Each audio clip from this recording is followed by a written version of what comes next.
Hello, welcome to this special conversation. This is the fifth edition of a series of talks that I'm having with Asmerom about the relations between Eritrea and Tigray. We've seen over the past 17 months now at this point that the conflict in the northern Ethiopian region of Tigray has displaced millions of people, has caused civilian casualties. All sides of the conflict have committed war crimes and atrocities, and since then it has actually expanded into the Amhara and the Afar regions. But one aspect of the conflict which has continued to fuel the discord between members is the diaspora population, both from the Tigray region, from Ethiopia more generally, and also from Eritrea. Just to begin our conversation on this very contentious issue, Asmerom, um, when we talk about diasporas forming outside the country or the region more generally, in the United States, Canada, European nations, um, how did Tigray come to fruition outside of Tigray? In other words, where did they populate first? Did they migrate during the 1970s when the struggle against the Derg really was intensifying? What's some of the background history that we can take from? Hey, thanks, George. Yeah, I think the story of the Tigrayan diaspora um, comes about in a very similar way as the story of the broader Ethiopian diaspora.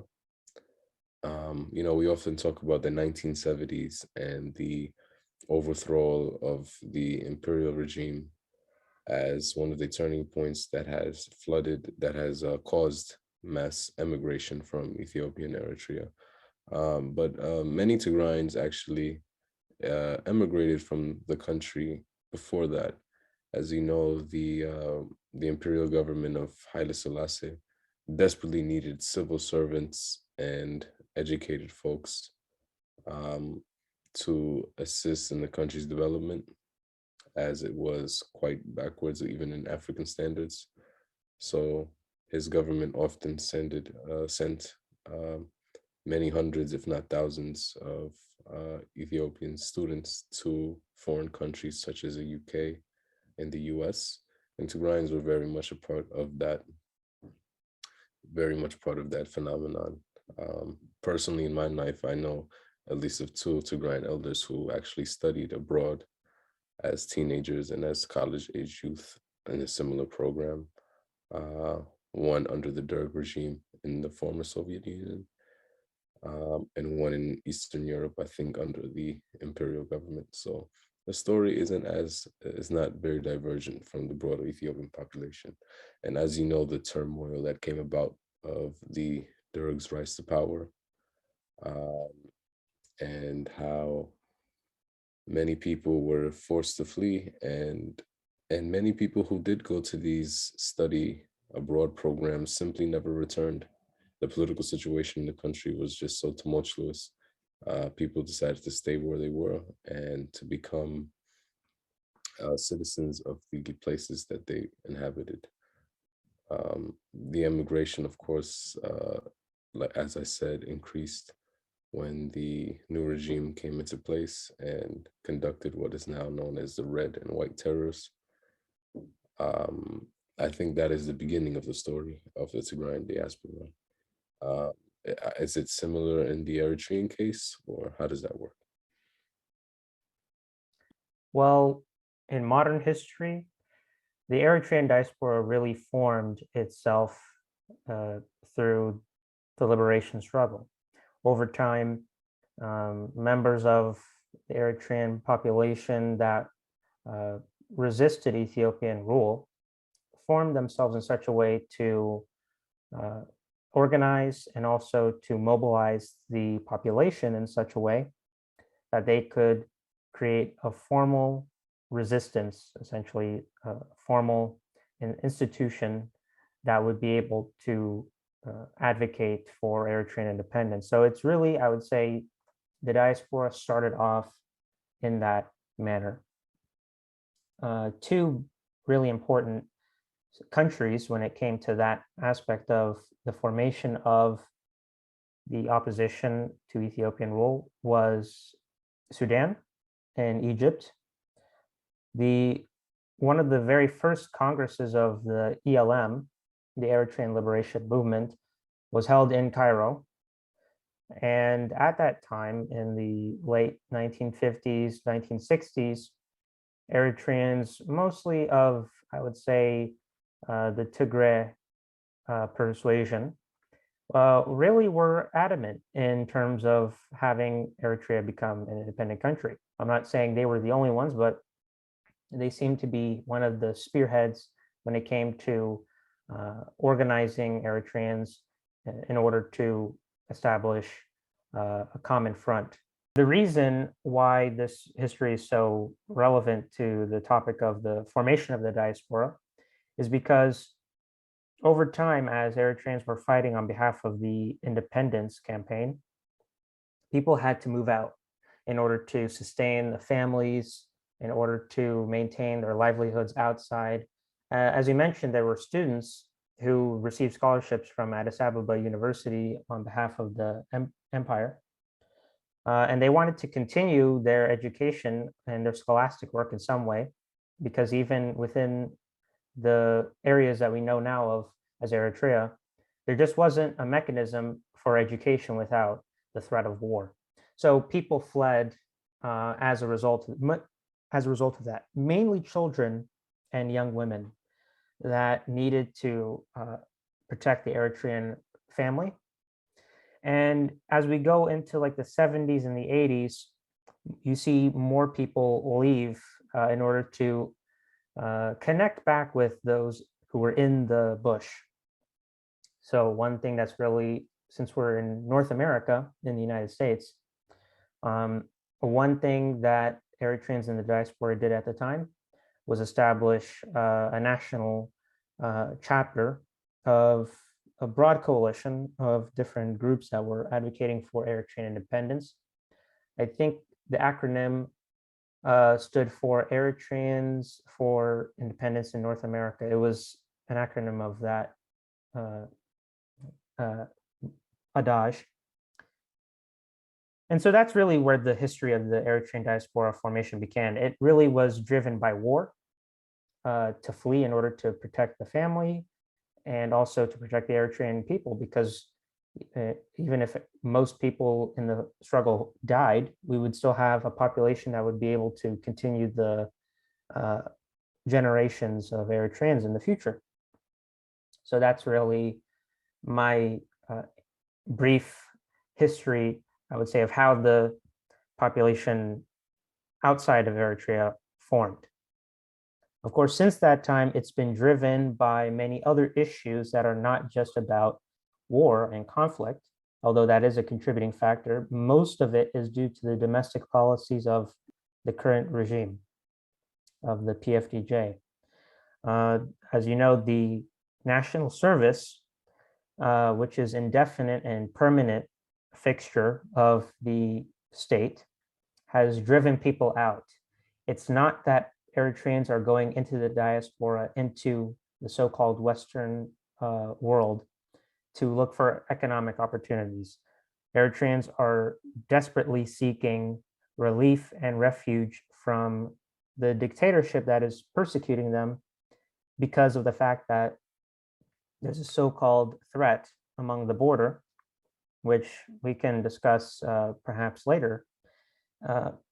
That really became the new instance in which Eritreans, as I've come to learn, fled the country to join the diaspora population, was because of the domestic policies within the country that made it impossible to live a normal life inside the country, which is very sad. No person wants to leave their homeland or their country. Some people are driven to do so based off of their own interest of trying to seek better opportunities. Immigration is a good way to do that. But in the case of Eritrea, where the situation is so repressive and uniquely cruel, you can make a distinction between the people who were fighting for independence and were able to travel outside in order to organize the nation, and those people living now who have to flee because if they continue to stay in Eritrea, they're going to be persecuted, jailed, and it's a very distinct uh, mix of people. You can actually tell, of course, besides the age of Eritreans, uh, the stories that you hear from Eritreans about fleeing from the war zone and actually establishing fronts in order to support the revolution is very different from those who fled because of the national service. There's actually, I would say, different psyches among those two groups of Eritrean diaspora populations. So that's kind of history, but also a comparative analysis of those two groups. I don't know if it's different in Tigray's case because Tigray, as far as I'm aware, the military is a different institution in the sense that uh, there's more of a freedom to join. There's more rights that people have when they join the ranks of the Tigrayan militias or armed forces. How would you explain that? Is there any contributing factor of military violence that goes into the fact that Tigrayans leave from Ethiopia, or is it due to other instances? Well, I think, the issues of, poverty and past political oppression that occurred during the Derg regime, especially, was the main factors of Tigrayan immigration. Um, I wouldn't say the current military situation contributes to that. There's actually been a few examples of Tigrayan diaspora actually going back and fighting in this current war. Um, that has actually been more common than I think people even realize. Um, and Tigray being still technically a region of Ethiopia doesn't exactly have its same parallel institutions than what Eritrea would have. There is no national service because we are yet technically not a self-declared nation as of right now. So I think that that's a big difference between the two. Um, but in relation to war, you know, the, during the struggle against the Derg regime, that was ultimately successful. Tigrayans in the diaspora played a very key role in sustaining that and making sure that that was able to come into fruition, whether it was in the form of donating food aid, or even in some cases, donating military equipment like walkie-talkies. The United Organization of Tigrayans in North America actually donated 40 walkie-talkies to help fuel the insurgency in the 1970s and 80s. So in a way, it's actually similar to the Eritrean cause, as the struggle for liberation was also quite popular amongst the diaspora. The diaspora was a tool to help bring liberation into reality.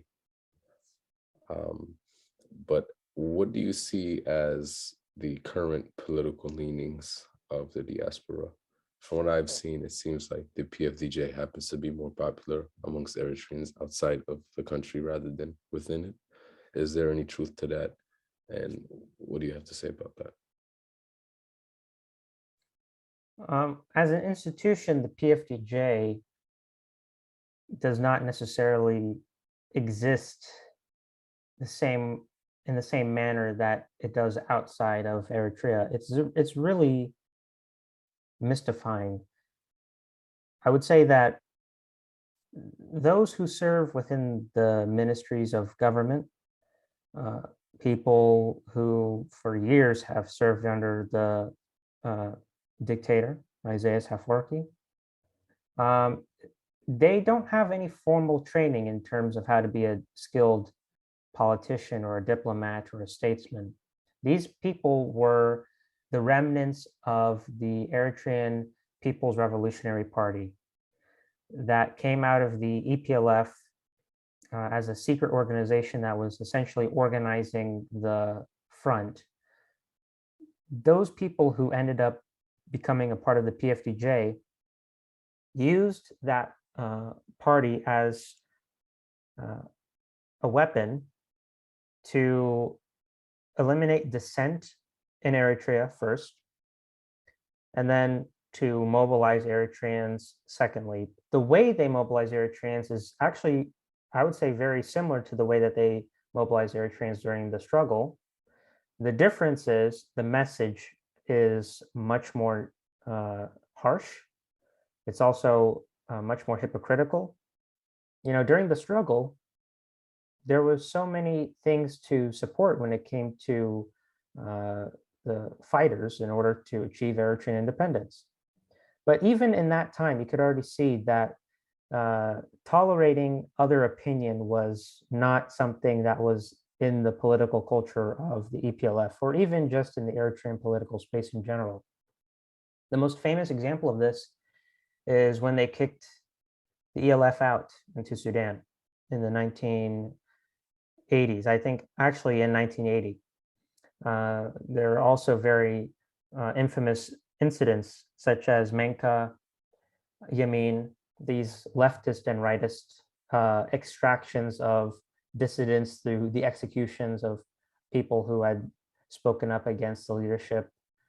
And so, as I always reference to history, the PFDJ, as we know today, uses those same mechanisms to make sure that their base is secure. They don't want anyone to detract from what they explain is the truth or the reality of what Eritrea is. Inside Eritrea, it's a much different story because there is no government.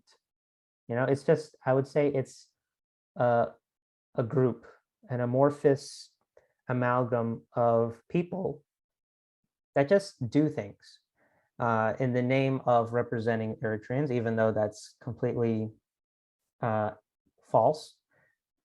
There's never been an election in Eritrea's history, so how can they claim to represent us?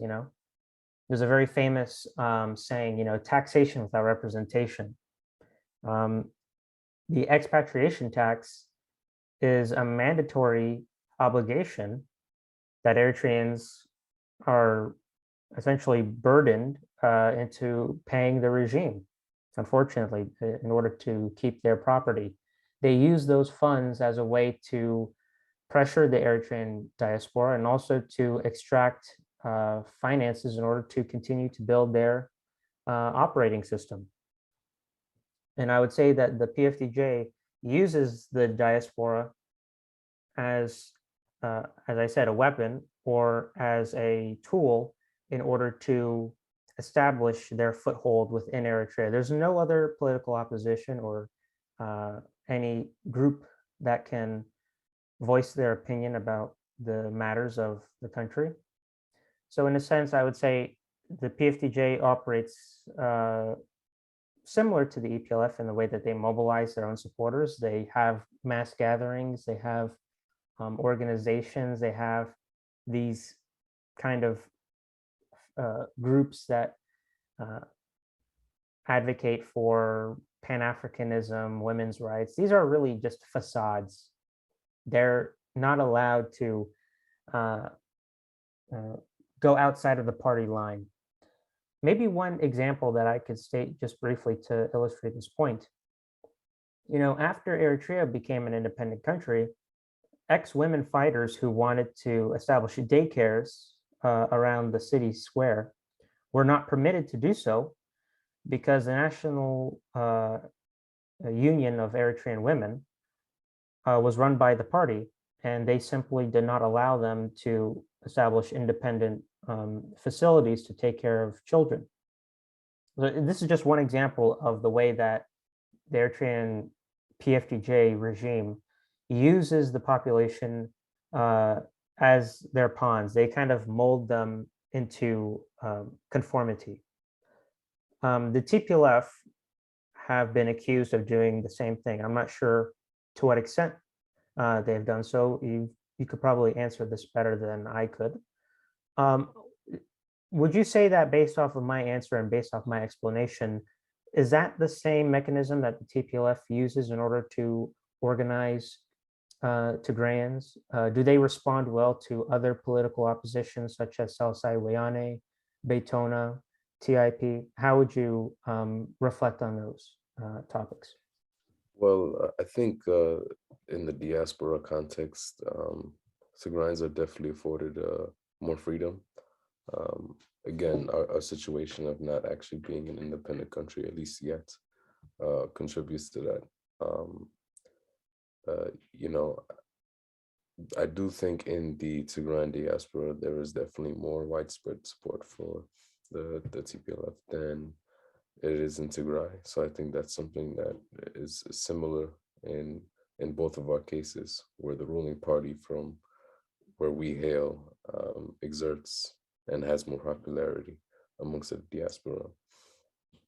I think there is room in the Tigrayan diaspora for critiques and I would say room for dissent without it necessarily leading to accusations of someone not being proud of their identity, because that's what's often happened, the weaponization of identity.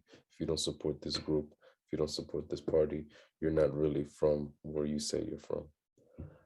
So I think so far we have been very good at affording people the right to align themselves wherever they may see it, because not everyone in Tigrayan diaspora sees eye to eye. However, we don't really have a version of sort of a Yaakov in our case. I mean, we have, Hermela Aragawi and a few people who, some detractors such as her and her mother, but we don't have institutionalized settings where Tigrayans can come together and dissent against TPLF. Now that might change with potential statehood or independence or whatever path Tigray embarks on. Those institutions have to absolutely exist, because if we want a successful and healthy nation, there has to be room for dissent, because it starts off as euphoria and then often ends in tragedy. Yes, I think the example that you made with Hermela kind of shows the frustration that many people feel in Tigray about one of your own who is so vehemently against your ideals that you feel like there's no one else that could sympathize at that point. Because when your own people start to doubt you, then who do you turn to? You know, I would say this is the same case in Eritrea with celebrities. Nipsey Hussle's father is Eritrean. Of course, Nipsey Hussle, the infamous hip hop musician who passed away almost 3 years ago at the time of this recording. Nipsey Hussle's father is a very staunch supporter of the regime in Asmara. He has, to my knowledge, had conversations with the president about a multitude of issues regarding the reinvigoration of the youth when it comes to party projects, mainly about music, I would say, because his son was involved in music. I don't know about Nipsey Hussle's brother, if he has the same political lining as his father, but I'm not here to really claim anything about that. As just I mentioned it as an example. Also, Tiffany Haddish, she's also has Eritrean heritage on her father's side, and he passed away. And since that time, when she travels to Eritrea, she gets lambasted multiple times due to her, I guess you could say, it's support. I would make maybe a more stronger adjective to describe what she does, but I'll just say that she supports the regime. Um, but these people who have high influence, by the way, have a responsibility to be truthful and honest about what's happening in Eritrea. You know, when you see a post on social media about Eritrea that comes from a celebrity, most people are not aware of what Eritrea is. Um, when they see that, they just immediately they just think, "Oh, Africa, that must mean um, good," and then anything else must be bad. Anything that criticizes what they do must be bad. But it's healthy to have conversation about the truth. We need to be honest about the reality. And she was asked, Tiffany Haddish, multiple times about why she supports the dictatorship, openly expressing her gratitude towards the president, who could not be more removed from Eritrean society. She said, "Well, I don't have all the answers. Do you have all the answers? No, therefore, leave me alone." That doesn't help anyone. I think people like Tiffany Haddish, people like Nipsey Hussle's father, other Eritrean celebrities that you may know, have a responsibility and actually a duty to a certain extent to be honest. They don't have to like it, but there are a myriad of testimonies at this point that accurately describe the situation in Eritrea to the extent that the stories all line up. It cannot be false. When you hear about the national service, people are not making that up. There's satellite imagery that shows Sawa as a huge complex of barracks that are in the middle of the desert near the Sudanese border. I think it's in Gashbarka. Why aren't more people talking about that instead of Tiffany Haddish's resort or her luxury stay in Massawa? That's irrelevant to the people of Eritrea. People do not need to see the beach every day and to be told that they have a vacation home waiting for them, because that's not what's the most important thing for us. What's important is food, water, sustainable housing, and to keep the family together. None of those things are in Eritrea today because of the government. And I would say that the celebrities who turn a blind eye to those issues are really doing a disservice to themselves and also to people who are being represented. Multiple times when the Eritrean diaspora, who aligns with the PFDJ, organize themselves in official centers, they say all these very atrocious things about other countries. They say the Ethiopian state is corrupt. They say the US is corrupt. They'll make many accusations, and some of them are well founded. But ultimately, they have a responsibility to our country and to our people. It doesn't help if they continue to ramble on this incessant criticism without any changes in our own country. It's a self-serving narrative, I would say, and that's actually kind of keeping the diaspora distracted from what they're actually doing, from what the PFDJ is actually doing in Eritrea, which is enslaving the population through the military. I think this is more of an extreme example. I don't know if we could really relate this to any other instance that has occurred in Tigray, but I think the similarities of diasporas being rallied together for a cause, for the promotion of Tigrayan values or the promotion of Eritrean values, is something that occurs frequently whenever people meet en masse. Do you see that happening with the rise of nationalism in light of the conflict in Tigray? Or what sort of things do you think bring people together? Is it natural disasters? Is it success stories like the GERD? What sort of things bring people together in Tigray?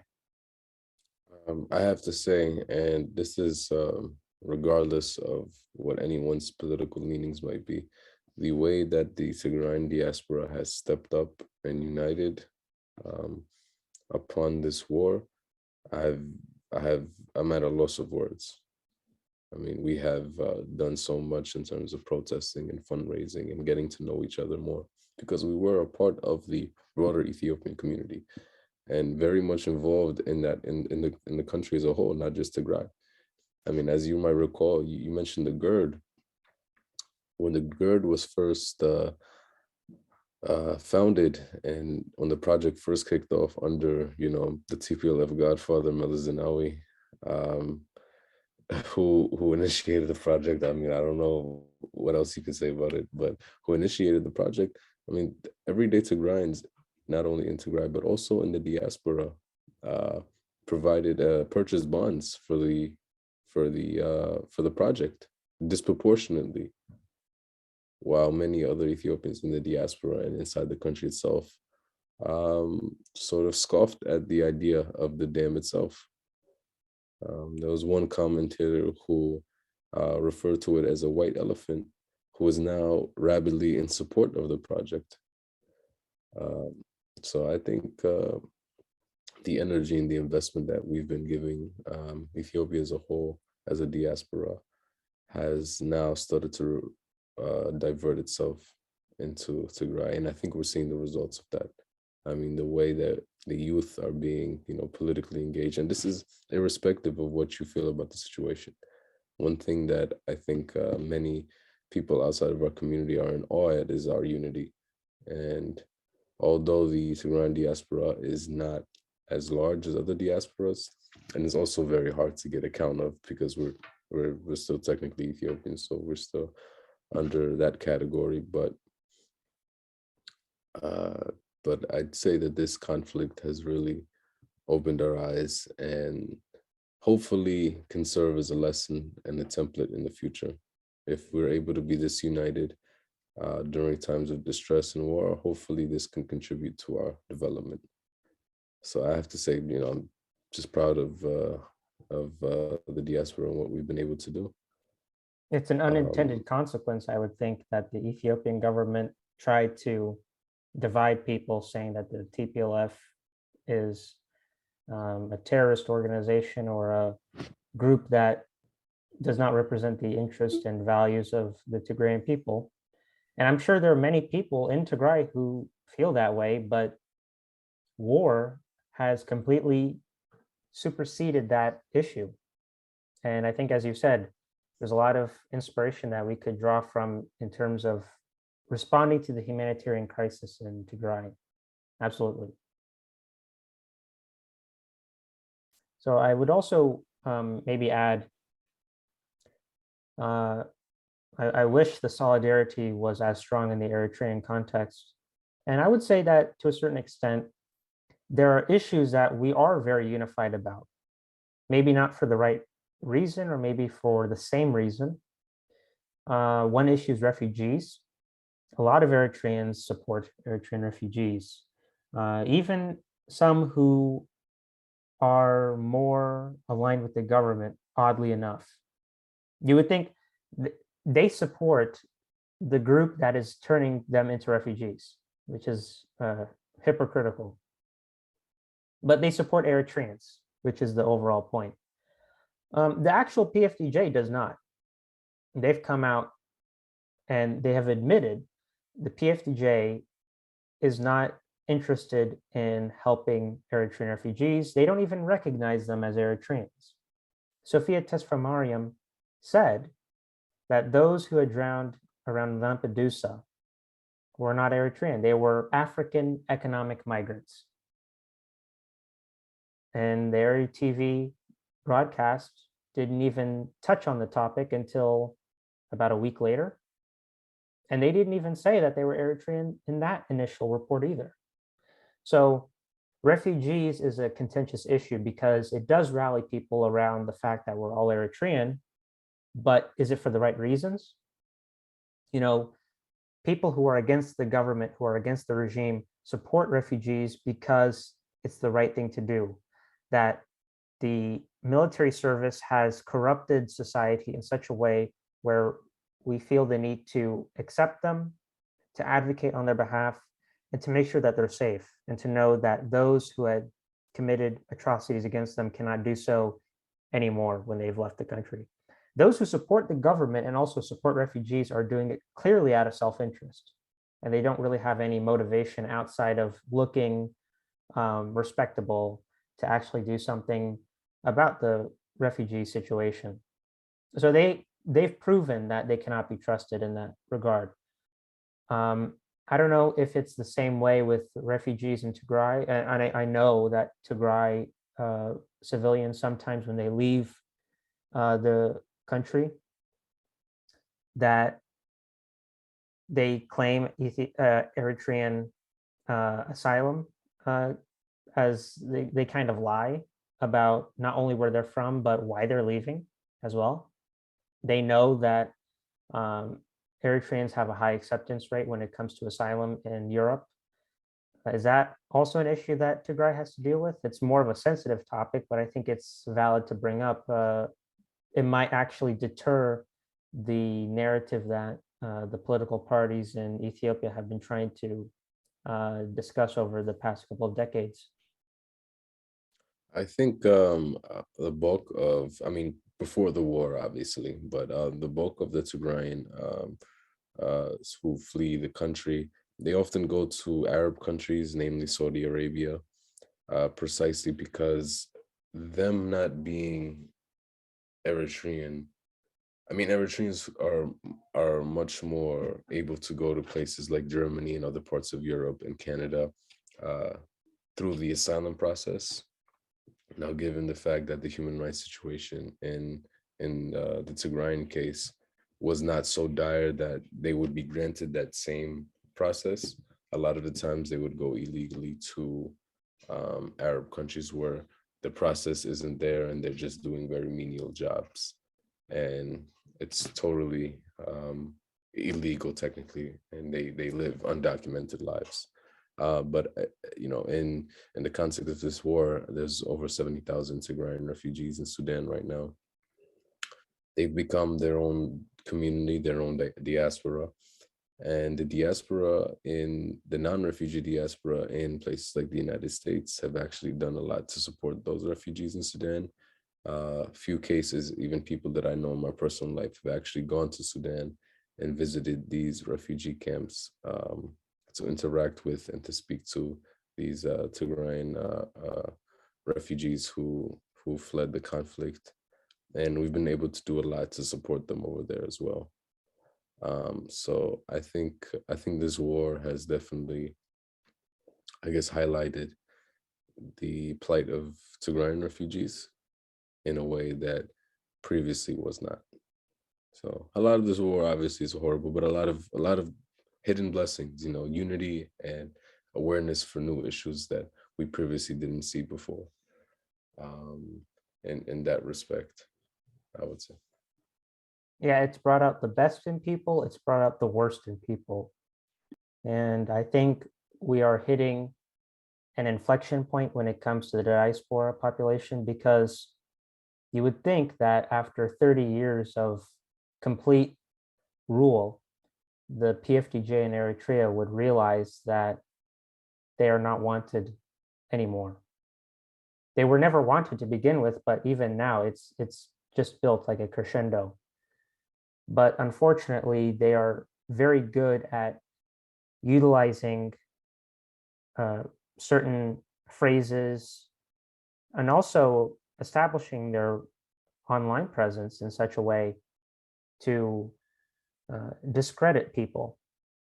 They're so good at manipulating situations to favor their interest or to favor their narrative.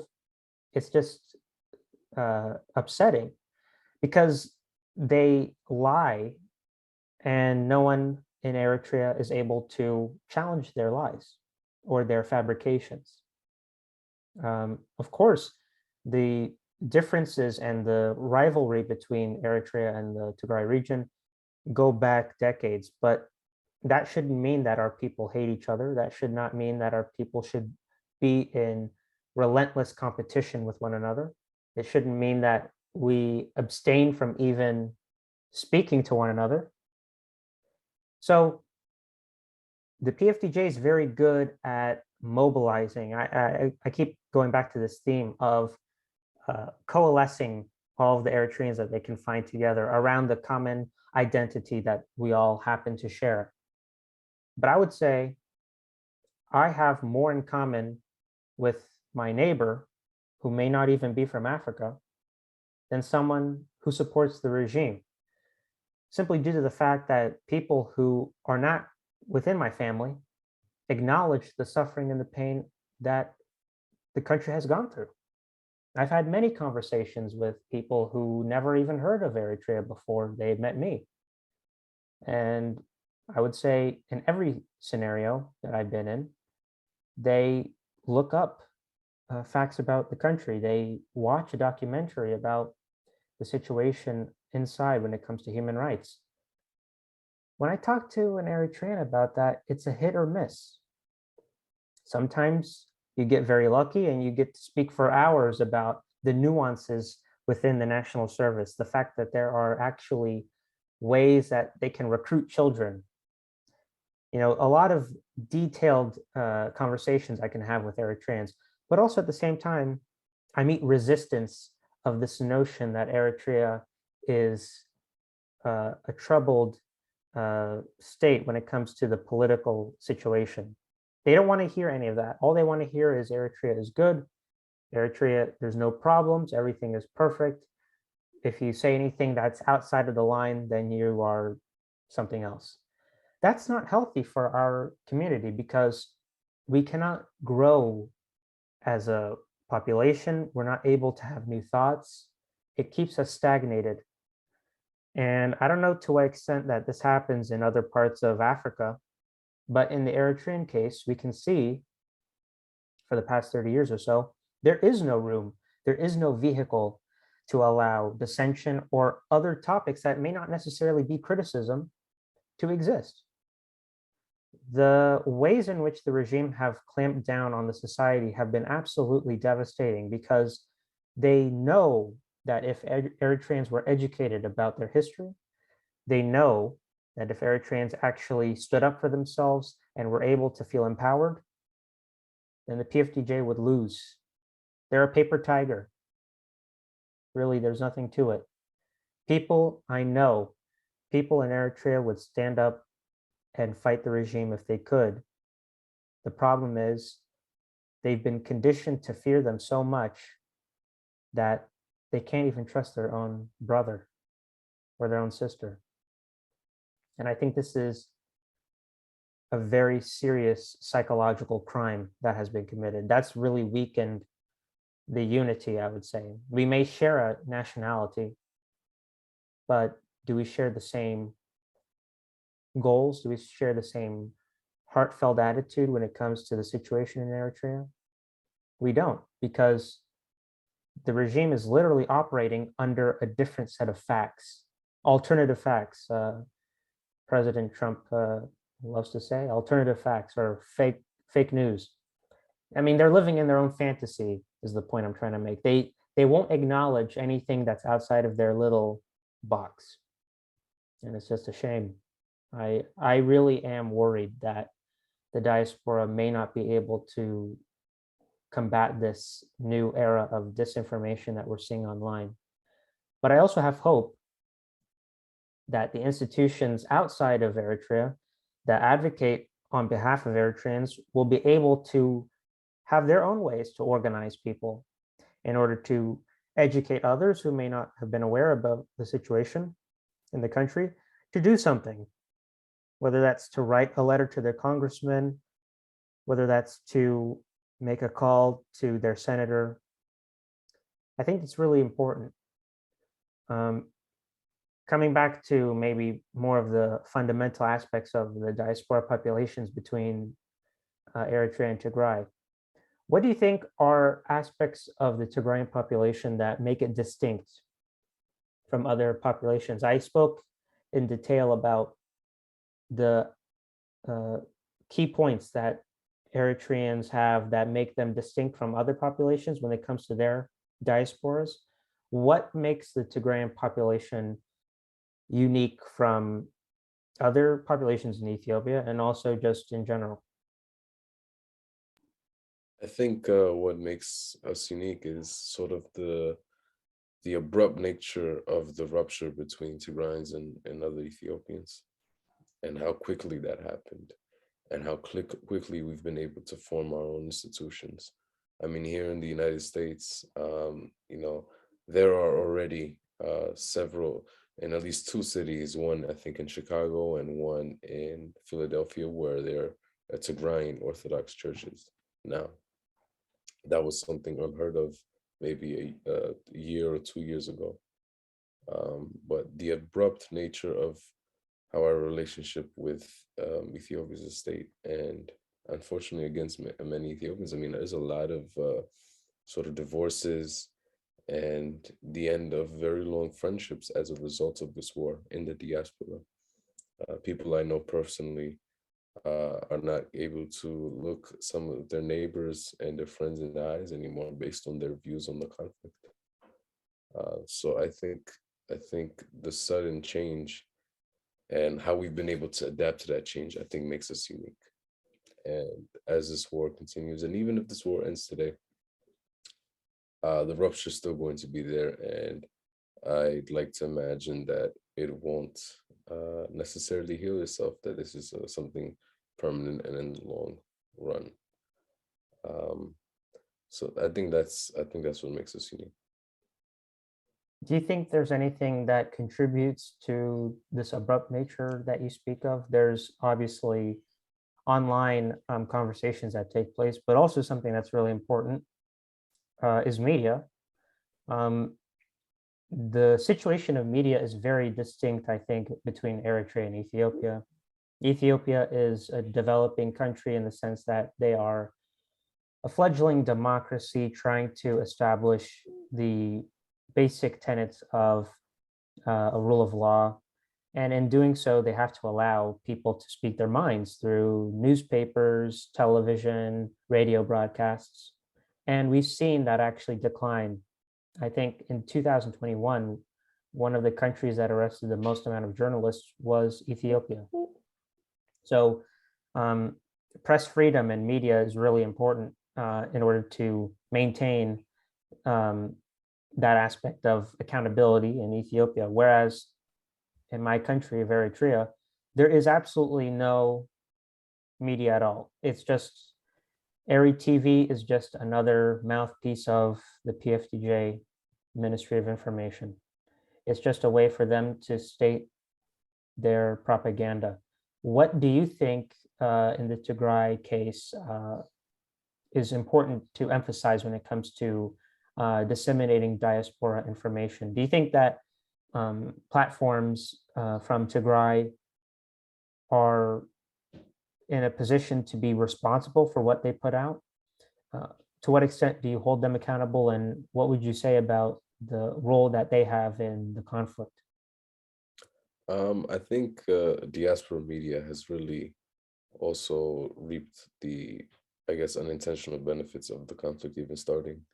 Um, Diaspora media such as TMH based in Washington, D.C., the Devic media based in Australia. These are platforms that are located in free countries or classified as free countries. And they're able to virtually say or do whatever they want. They don't have to worry about any censor or any form of government intimidation, given that they're located in the diaspora, and that's actually played a role in the politics that happens within the country itself.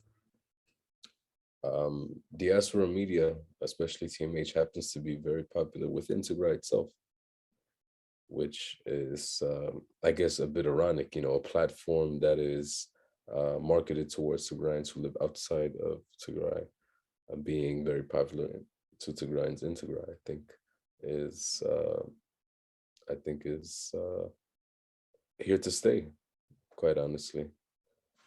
I think with freedom comes great responsibility as well. And I think a lot of these platforms, especially diaspora platforms, have been used as sort of lighter fluid to a growing problem of hatred, not only in Ethiopia, but throughout the entire developing world. Given the freedom, the relative freedom that these diaspora networks have, they've often platformed people who shouldn't be platformed, and have advocated causes that I think will do more to prolong this conflict rather than bring it to an end. I think I heard the David Media, which is again based in Australia, say that, Tigray has some claim to the Red Sea, which plays into sort of this Agassian ideology, which I think has obviously, has obviously isolated people who are Muslim, for example. But I think this drive for more conflict, which is that is what is being proposed here, I think is irresponsible. And I think diaspora media networks, not only Tigrayan, but also Eritrean diaspora media networks should do a better job of clamping down on. Well, I think the Eritrean government has an easier job because the internet in the country is very slow, and that's a nice way to put it.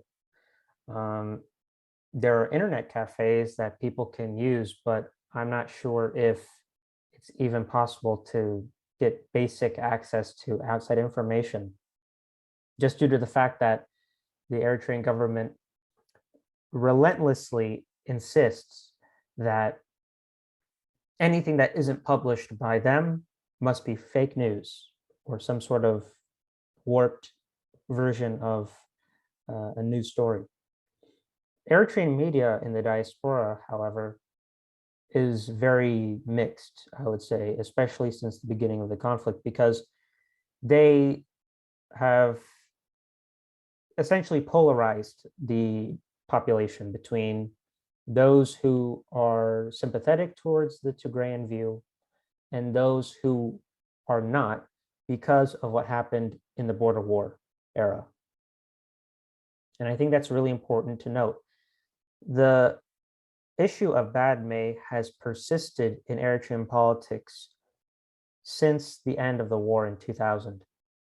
That is a really central issue that many Eritrean media outlets have to pass in order for them to gain credibility on it. Of course, no one denies Badme is a sovereign part of Eritrean territory. But what's important that especially pro-regime diaspora networks use is that they try to shift the language in such a way to accuse others of not speaking up for sacrosanct topics that they themselves didn't talk about before. For instance, like the sovereignty or the defense of the country. The day that the missile attacks happened in Asmara by the TPLF, the Eri TV broadcast that day was corn growing in the field. That was the evening news broadcast, and it did not have many views online. There was no press release, there was no statement given. A couple of months later, when the president was interviewed, he did not mention anything about the attack and what that meant for Eritreans.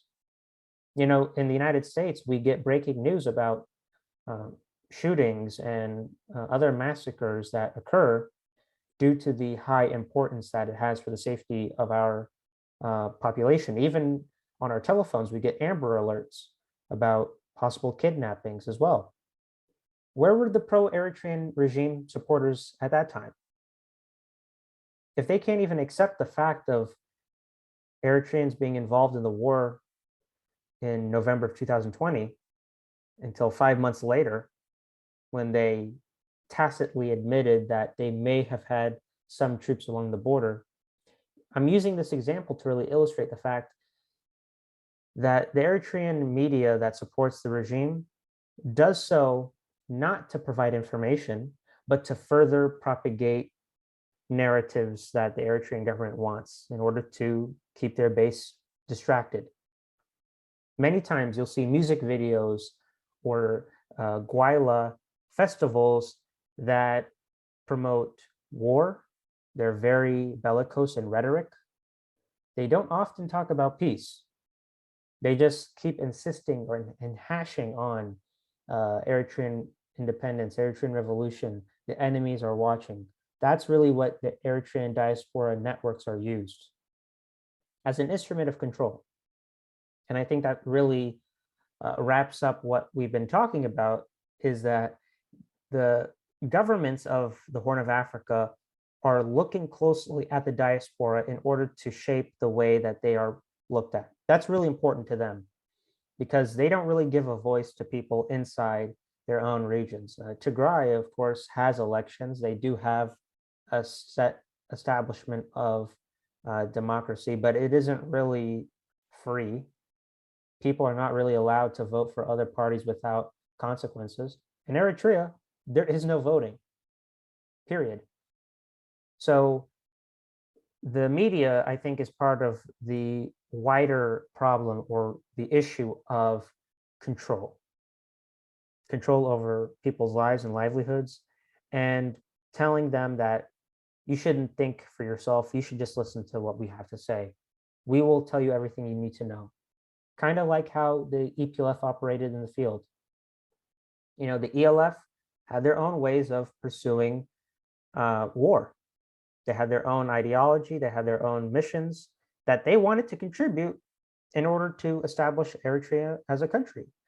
But the EPLF, being more strategic, more organized, saw the ELF as a weak opponent or an opposition member within the struggle and kicked them out. And I think when we reference this history, we can better understand ourselves, because nowadays there's no other country that the Eritrean government wants to relate us to in order to understand how do movements work? How do diasporas really organize themselves? How can we learn from the context of other issues in order to avoid those issues later down the road in terms of governance and in terms of civil structure, at least in the domestic sense. The diaspora topic is such a complex and multiverse issue that we could be discussing this for much more time. But having said all of these things, in conclusion, what do you think the diaspora population needs to do in order to rectify the issues that have plagued our societies for decades? What do you think that we need to start doing as Eritreans, as Tigrayans, as other Ethiopians? What should we be doing in order to move on from war and to finally embark on the road to development and eventually to peace? My cheesy, but I think we need to be doing we need to be having more conversations like this. The more dialogue, the less conflict. And I think as members of the diaspora, regardless of what nationality or ethnic group you might come from, have a very privileged position. You get to see things from the outside. You get to live in countries that are significantly more developed than the place that you've hailed from. And I think understanding this, we should use the resources that we have here to contribute to a better life for our people back home. So to prevent more people from fleeing and more people from becoming members of the diaspora, the more prosperous a place is, the less likely they'll have people to immigrate. I mean, we spoke earlier in the conversation of what has caused so many of us to leave our homes. You know, the diaspora, the Tigrayan case and the Eritrean case, we didn't leave to go on vacation. We left very dire situations. We left war, we left famine and political repression. I think we have a responsibility to make sure that our people back home don't go through the same thing again. Well, Asmerom, I'd like to give you the final word. Thanks for having me, George. I think the conversation about the diaspora is something that needs to be had more, as it could directly affect things going on back home. And hopefully, if we're able to come to an agreement here, we can be the vector for change that's needed to transform our societies. Thank you.